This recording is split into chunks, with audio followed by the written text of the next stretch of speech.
Microsoft Word allows you to vary the number of columns on your pages. This is particularly useful where you're creating leaflets, newsletters, and similar documents. One of the things you sometimes want to do is to vary the number of columns on the same page. For example, let's say that we want to have a heading which goes across the whole page in a single column, and then have 2 columns for the rest of the page.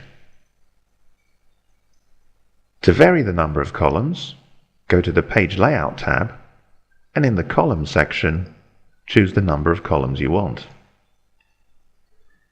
You'll notice that this number of columns applies to the whole page.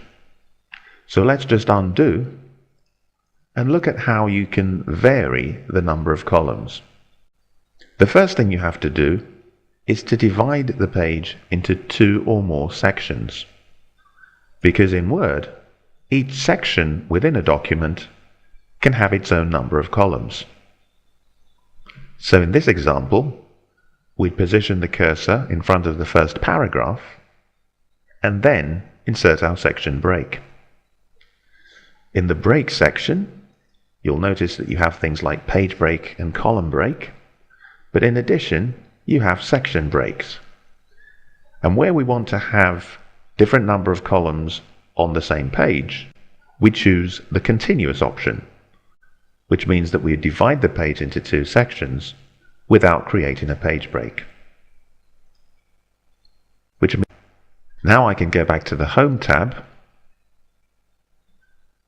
and click on the Show Hide icon and just make sure that my cursor is positioned below the section break.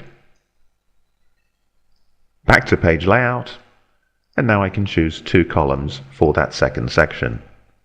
The first section, however, remains in a single column.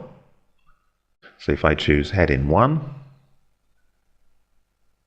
and then center my text, you'll notice it's centered across the whole page.